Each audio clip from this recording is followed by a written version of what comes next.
کو جو شرعی حکم ہے وہ عرض کرنے کے بعد اپنے اس موضوع کی طرف آنے کی کوشش کروں گا۔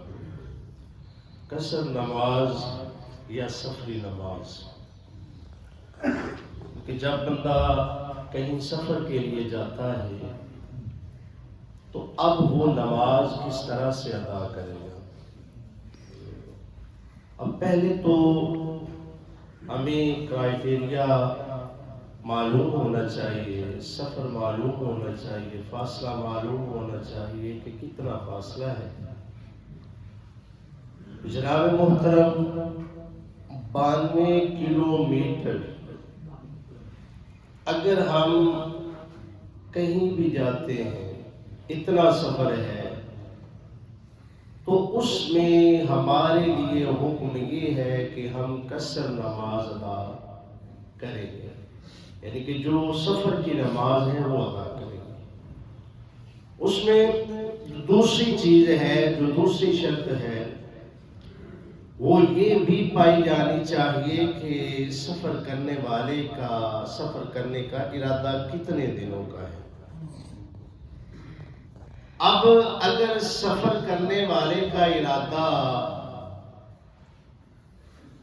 15 دن یا اس سے زیادہ کا ہے تو وہ جناب محترم مقیم والی نماز ادا کرے گا، سفر والی نماز ادا نہیں کرے گا، اگرچہ وہ اتنا سفر کر بھی لے۔ اور اگر اس کا ارادہ اس سے کم کا ہے تو اس میں حکم یہی ہے کہ وہ سفر والی نماز ادا کرے۔ اور یہاں پہ ایک بات اور بھی ذہن نشین رہے کہ جس طریقے کے ساتھ کسی بچی کی شادی ہوتی ہے اور وہ اپنے میکے کو چھوڑ کر سسرال میں آتی ہے تو پھر اس کا اصلی جو وطن ہے وہ کون سا بن جاتا ہے؟ سسرال ہی بن جاتا ہے۔ لیکن اگر وہ دوبارہ ملنے کے لیے جاتی ہے تو اس کے لیے کیا ہوتا ہے کہ اگر وہ بچی دوبارہ اتنا سفر ہے، شرعی سفر موجود ہے، تو پھر جناب محترم اگر وہ اپنے گھر بھی جاتی ہے اپنے والدین سے ملنے کے لیے، 15 دنوں سے اگر کم ہے تو پھر اس کے لیے بھی قصر نماز پڑھنے کا حکم ہے۔ اب قصر نماز میں ہم کریں گے کیا کہ جہاں پر 4 فرائض ہیں ان کو ہم ہاف کر دیں گے، یعنی کہ آدھا کر دیں گے۔ جیسے ظہر کی 4 رکھتے ہیں تو ہم ان کو 2 فرائض میں جو رکھتے ہیں وہ صرف 2 ادا کریں گے، عصر کی 2 ادا کریں گے، مغرب کی 3 ہے تو اس میں چونکہ 3 جو ہے اس کے اندر قصر نہیں ہے تو لہٰذا یہ 3 ہی ادا کرنا ضروری ہے۔ عشاء کی نماز ہے، اس میں بھی ہم 2 رکعتیں ادا کریں گے، باقی رہ گئی سنتوں کی اور نوافل کی۔ تو اگر ٹائم موجود ہے، اپنی سواری ہے، تو پھر آپ ان سنتوں کو نوافل کو پورا ادا کریں گے۔ لیکن اگر آپ کے گاڑی کے چھوٹ جانے کا خدشہ ہے، نکل جانے کا خدشہ ہے، پھر حکم یہی ہے کہ وہ سنتیں اور نوافل جو ہے ان کو ترک کر دیا جائے، ان کو چھوڑ دیا جائے۔ یعنی کہ قصر کس میں ہوگی؟ وہ فرائض میں ہوگی کہ جو فرض ہے 4 ہیں تو ان کو ہم 2 ادا کریں گے۔ اب فجر کے 2 رکھتے ہیں تو ان کو 2 ہی ادا کریں گے۔ ہاں، یہ باقی سنتوں کی بات ہے، جو فجر کی سنتیں ہیں ان کا حکم یہ ہے کہ ان کو ادا کیا جائے، فجر کی سنتوں کو ادا کیا جائے اگرچہ وہ مسافر ہے۔ یہ کلیئرلی بات ہے کہ فجر کی سنتوں کو وہ ادا کرے گا، اور باقی جتنی بھی نمازیں ہیں ان کے اندر اسی طریقے کے ساتھ وہ 2 رکعت جو ہے جہاں پر 4 ہے ان کو وہ ادا کر لے گا۔ تو اس طرح سے جو قصر کی نماز ہے وہ ادا ہو جائے گی۔ آئیے کہ اللہ رب العزت نے ہمارے جو معاملات ہیں، ہمارے جو حقوق العباد ہیں، ان کی بھی کڑی گرفت کا حکم فرمایا ہے۔ جس طریقے کے ساتھ یتیموں کے بارے میں آتا ہے کہ اللہ رب العزت نے یہ واضح طور پر قرآن مجید میں فرمایا یعنی کہ جو ایمان والے ہیں وہ جو یتیموں کا مال ہے اس کو ہرگز نہ کھائیں، یتیموں کے مال کو ہرگز نہ کھائیں۔ معذرت کے ساتھ ہمارے معاشرے میں یہ عام چیز پائی جاتی ہے کہ جس کا کوئی بھی نہیں ہوتا ہم اسی کی ہر ایک چیز کو ہڑپ کرنے کے لیے جو ہے نظریں جما لیتے ہیں۔ اب اللہ رب العزت نے یہ واضح طور پہ فرما دیا ہے کہ یتیموں کے مال کے قریب بھی نہ جاؤ۔ اب دیکھیے کہ کریم آقا علیہ السلام نے اس کا کس قدر اہتمام فرمایا ہے۔ ایک دن ایک صحابی میرے مصطفیٰ علیہ السلام کی بارگاہ میں حاضر ہوتا ہے اور آ کر عرض کرنے لگتا ہے کہ میرے ماں باپ آپ پر قربان جائیں، آقا میرا ایک ہی بیٹا ہے اور وہ مجھے 3 دن سے مل نہیں رہا، مہربانی فرمائیے۔ تو ایک صحابی عرض کرنے لگے آقا اس کے بیٹے کو میں نے فلاں باغ کے اندر کھیلتے ہوئے دیکھا ہے۔ تو اب وہ شخص جیسے ہی اسے پتا چلا تو وہ دوڑ کر بھاگ کر نکلنے لگا کہ میں اپنے بیٹے کو جلدی سے جا کر ملوں۔ تو میرے مصطفیٰ علیہ السلام نے فرمایا کہ اس شخص کو دوبارہ واپس بلاؤ۔ جب وہ واپس آیا تو دیکھیے گا، ذرا غور کیجئے گا کہ کریم آقا علیہ السلام نے فرمایا کہ اے شخص تو جس حساب کے ساتھ جا رہا ہے تجھے ایک حکم دینا ہے کہ جب وہاں پر پہنچ جاؤ تو اپنے بیٹے کو بیٹا کہہ کے نہ پکارنا بلکہ اس کے نام سے پکارنا۔ اب وہ عرض کرنے لگے آقا ہے تو میرا بیٹا، ہے تو میری اولاد، اگر کہہ بھی دوں تو کوئی حرج تو نہیں ہے، لیکن آقا یہاں پر ہمیں وضاحت فرما دیں کہ یہ حکم کس لیے ہے۔ تو وہاں پر میرے کریم آقا علیہ السلام فرمانے لگے کہ اے میرے پیارے، جب تو بھاگ کے جائے گا اپنے بیٹے کو بیٹا کہہ کے پکارے گا اور اس کے ساتھ جو ہے وہ لپٹے گا تو ہو سکتا ہے وہاں پر کوئی یتیم بچہ بھی کھیل رہا ہو سکتا ہے کہ جس کا باپ موجود نہ ہو۔ تو اب یہ بتا کہ جو درد اور تکلیف اس کے دل پہ گزرے گی اس کا خمیازہ کون کرے گا؟ میرے مصطفیٰ علیہ السلام نے فرمایا کہ گھر جا کے جتنا مرضی پیار کرنا، جس قدر مرضی اس کے ساتھ لپٹ جانا، بوسو کنار کرنا، لیکن وہاں پر بچوں کے اندر یہ نہ کہنا بلکہ اسے اس کے نام سے پکار لینا۔ کہیں یتیم بچے کھیل رہے ہوں اور ان کے دل میں یہ بات پیدا ہو کاش آج میرا بھی باپ زندہ ہوتا تو وہ اسی طرح سے مجھے پیار کرتا، وہ اسی طرح سے مجھے تلاش کرتا ہوا میرے پاس آتا۔ تو لہٰذا اس طریقے کے ساتھ ہرگز نہیں کرنا۔ یہ حدیث پاک ہمیں کیا درس دیتی ہے، کیا ہمیں سبق دیتی ہے کہ یتیموں کے دل پر جو چھوٹی سی بات بھی گراں گزرے، جو تکلیف میں مبتلا کر دے، اس سے بھی ہمیں اجتناب کرنا چاہیے، اس سے بھی ہمیں بچنا چاہیے۔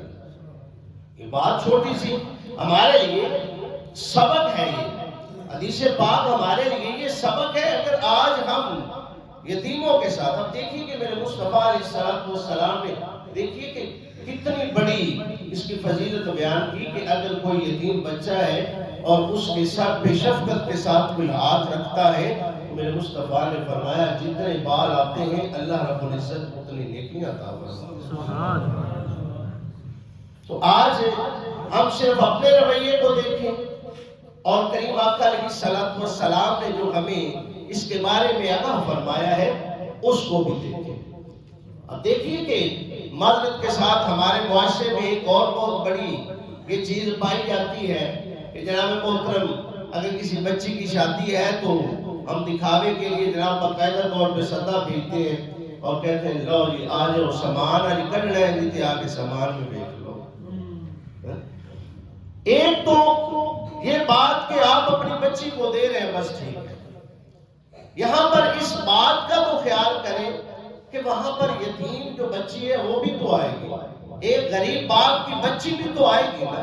وہاں پر وہ سامان دیکھنے کے لیے آپ نے تو نمود و نمائش کر لی، آپ نے تو لوگوں میں بلے بلے اور واہ واہ کروا لی کہ فلاں نے بڑا سامان دیا ہے، فلاں نے بڑا کیا ہے، لیکن وہاں پر جو اس یتیم اور اس غریب باپ کی بیٹی کے دل کے اوپر جو ہے وہ تکلیف گزرے گی، اس کا خمیازہ کون کرے گا؟ لہٰذا ان چیزوں سے ہمیں بچنے کی ضرورت ہے۔ یہ کافی پرانی چیزیں ہو گئی ہیں، اس سے ہمیں بھی آگے نکلنا چاہیے، ان چیزوں کو ترک کر کے اور جو اللہ اور اس کے رسول کا جو حکم ہے اس کو مد نظر رکھتے ہوئے اسی میں ہمارا فائدہ بھی ہے، بھلائی بھی ہے، اس طریقے کے ساتھ ہم اپنے معاملات کو دیکھیں۔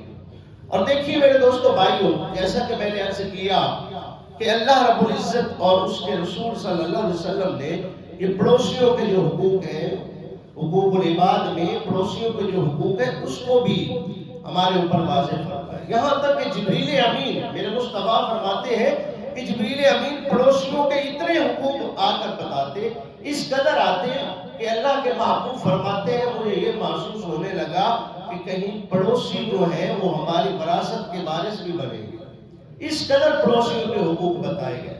لیکن آج ہمارے اوپر سب سے زیادہ یعنی کہ حضرت علی علیہ السلام فرماتے ہیں کہ اگر آپ چیک کرنا چاہتے ہیں کہ وہ فلاں بندہ کس طرح کا ہے، وہ حاجی، وہ نمازی، وہ پرہیزی، وہ متقی، جو آپ کی نظروں میں ہے وہ کس طرح کا ہے، تو اس کا ٹیسٹ کرنے کے لیے، اس کو چیک کرنے کے لیے ایک انہوں نے نقطہ عطا فرمایا۔ وہ نقطہ کیا ہے؟ فرمایا کہ اس کے پڑوسی کے ساتھ جو تعلقات ہیں ان کو دیکھ لو، تمہیں پتہ چل جائے گا کہ یہ کس طرح کا بندہ ہے۔ یعنی کہ اگر اس کے پڑوسی اس کے ساتھ خوش ہے تو یوں سمجھ لو کہ یہ اچھا بندہ ہے، اگر اس کے پڑوسیوں کے ساتھ اچھا نہیں ہے تو پھر یہ اچھا بندہ نہیں ہو سکتا۔ حضرت عمر فاروق رضی اللہ تعالیٰ عنہ نے ایک شخص کے بارے میں پوچھا کہ یہ بندہ کس طرح کا ہے۔ ایک صحابی کھڑے ہوئے اور کہنے لگے کہ امیر المومنین یہ شخص بہت ہی اچھا ہے، تعریف کے پل باندھ دیے جیسے ہمیں جو ہے وہ باندھنے کی عادت ہوتی ہے، اسی طریقے کے ساتھ اس نے پل باندھ دیے۔ تو حضرت عمر فاروق رضی اللہ تعالیٰ عنہ نے فرمایا کھڑے ہو جاؤ، اب عدالت ہے امیر المومنین کی۔ کھڑے ہو گئے، آپ نے فرمایا کہ مجھے یہ بتا تو نے اس کے ساتھ مل کر کھانا کھایا ہے؟ کہا کھانا تو نہیں کھایا۔ اچھا، فرمایا اس کے ساتھ تو نے سفر کیا ہے؟ اس کی سفر بھی نہیں کیا۔ تو آپ نے فرمایا کہ کیا تو نے اس کے ساتھ لین دین کیا ہے؟ تو عرض کرنے لگا کہ وہ بھی نہیں کیا۔ آپ نے فرمایا کہ کیا تو اس کا پڑوسی ہے؟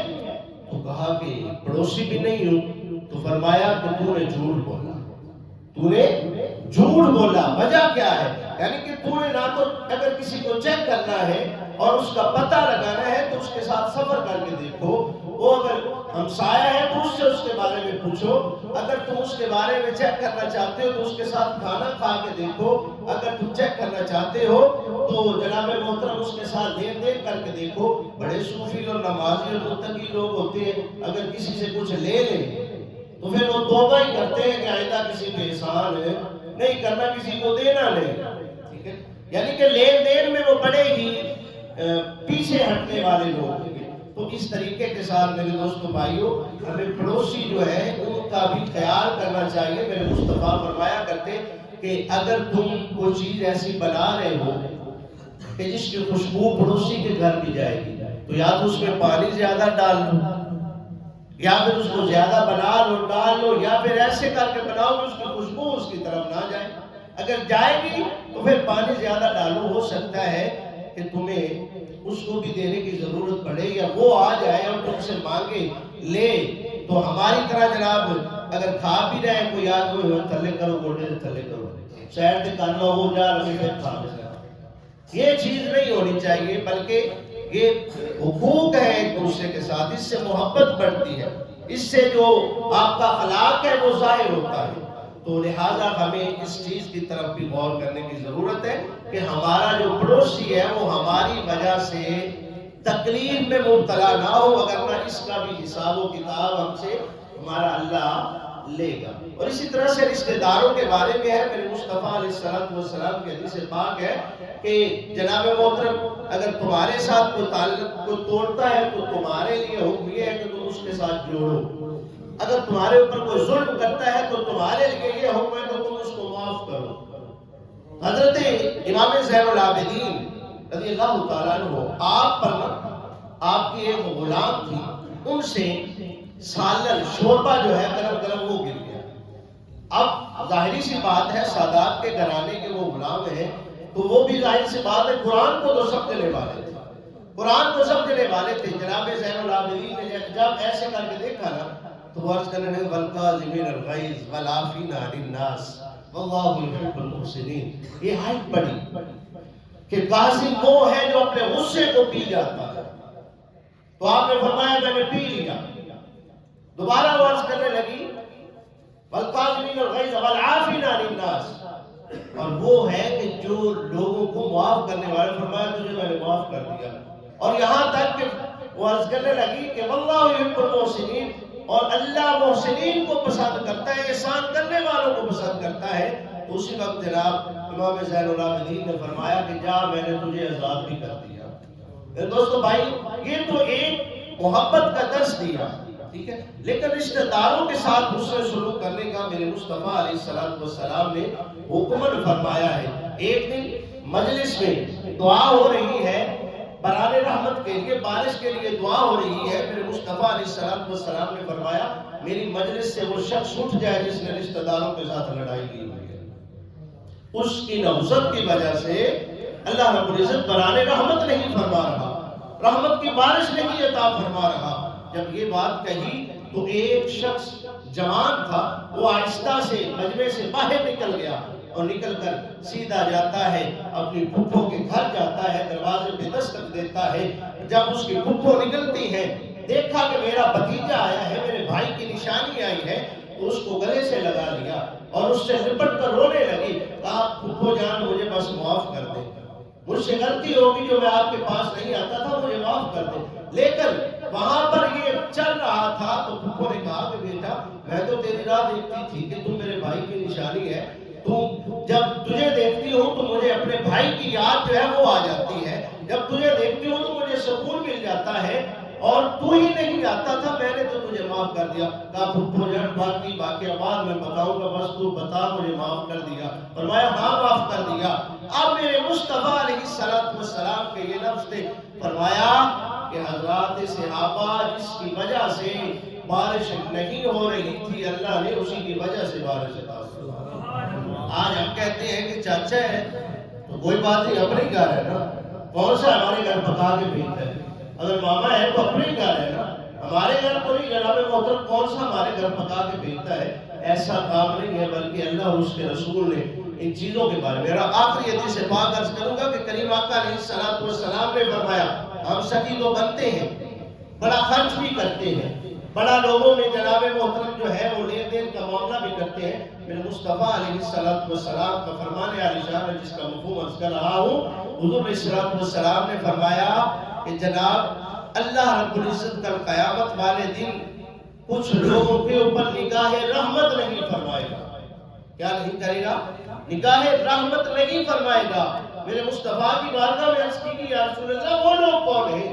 کریم آقا علیہ السلام نے فرمایا کہ وہ دوسروں کے اوپر تو خرچ کرتے ہیں، دوسروں کے لیے تو وہ سخی بنتے ہیں، دوسرے لوگوں کو تو خیرات دیتے ہیں، خرچ کرتے ہیں، ان کے اوپر مال و زر دیتے ہیں، لیکن جو اپنے قریبی رشتہ دار ہیں ان کو دیکھتے ہی نہیں اور ان کو کچھ دیتے بھی نہیں۔ تو میرے مصطفیٰ نے فرمایا جو ایسے سخی ہوں گے، ایسے لوگ ہوں گے، کل قیامت والے دن اللہ رب العزت ان پر نگاہ رحمت نہیں فرمائے گا۔ اب یہ میرے اور آپ کے اوپر ہے، منحصر ہے کہ ہم اللہ کی نگاہ رحمت کے امیدوار بننا چاہ رہے ہیں، حاصل کرنا چاہ رہے ہیں، یا کہ ہم اس سے جو ہے اسی طریقے کے ساتھ جو ہے وہ نہیں بننا چاہ رہے۔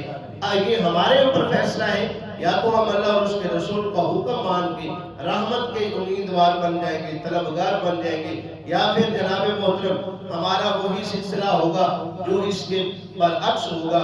دعا کریں کہ اللہ خالق کائنات مجھے اور آپ کو ان باتوں پہ عمل پیرا ہونے کی توفیق عطا فرمائے۔